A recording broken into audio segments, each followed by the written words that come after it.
தட்டுப்படுது. ஒரு மூட்டை மாதிரி இருக்கு. அந்த மூட்டையா இருக்கேன்னு சொல்லி இப்படி எடுத்து கையில பாக்குறாரு. அது கையை பிரிச்சு பார்க்கும்போது அதுக்குள்ள நிறைய கற்கள் கிடக்கு, குட்டி குட்டியா கற்கள் கிடக்கு.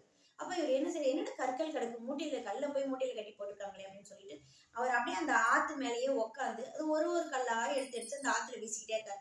பொழுது விடுற வரைக்கும் என்ன பண்றது, சரி நம்ம அதை கல்ல தூக்கி போடுவோம்னு சொல்லிட்டு போட்டுக்கிட்டே இருக்காரு. ஏன்னா அவர் ஏற்கனவே ரொம்ப வறுமையில வாடிட்டு இருக்காரு. அவர் மன உளைச்சல்ல தான் அங்க நடந்து வந்துட்டு இருக்காரு. இறைவா எனக்கு ஏதாவது ஒரு வரம் கொடு அப்படின்னு சொல்லி என் வழி பண்ணு அப்படின்னு சொல்லி வந்துட்டு இருக்காரு. அப்போ பொழுது போகாம அந்த கல்லை தூக்கி தூக்கி ஒண்ணு ஒண்ணா போட்டுக்கிட்டே இருக்காரு. இப்படியே போட்டு கடைசியா கல் வர கொஞ்ச நேரம் இருக்கும் போதுதான் பொழுது நல்லா புலந்துடுது. அப்ப அந்த கல்லை எடுத்து போடலான்னு தூக்கி கையில பார்க்கும்போது அது பளபளன்னு மின்னுது. என்ன இது பளபளன்னு மின்னுது, நல்லா ஒத்து பார்த்தா அது மாணிக்க கற்கள். அப்பதான் இவருக்கு அதிர்ச்சியா இருக்கு. ஐயோ இது மாணிக்கமா, அப்ப அத்தனையுமே மாணிக்கமா, நம்ம தூக்கி போட்டது அத்தனையுமே மாணிக்கமா, நம்ம தெரியாம எல்லாத்தையுமே தூக்கி போட்டோமேன்னு தரையில விழுந்து அழுது பொருள்றாரு. ஐயோ எனக்கு கடவுள் வரமே கொடுத்துருக்காரே, முட்டு நிறைய மாணிக்க கல்ல கொடுத்தாரே, நான் தவறு பண்ணிட்டேனே அப்படின்னு சொல்லி அழுது புலம்புறாரு.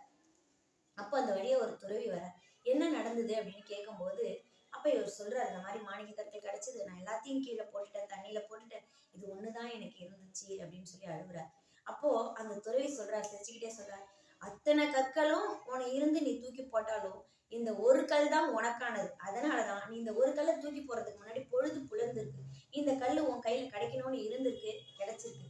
இப்ப எப்பயுமே நீ வாழும் காலத்திலேயே உனக்கு எதுன்னு இருக்கோ அதுதான் நடக்கும். நமக்கு இறைவன் விதித்தது எதுவோ அப்படிதான் நடக்கும். இந்த ஒன்ன வச்சு இந்த ஒரு கல்லை வச்சு உன் அறிவை பயன்படுத்தி அதுல இருந்து எப்படி முன்னேறலாம்னு கொண்டு உயர்வை தேடு. அதை விட்டுட்டு போனதை நினைச்சு புலம்பாத. நேர்மறையா எண்ணத்தை சிந்தனையை நேர்மறையா செலுத்துன்னு சொன்னாரா அந்த துறவி.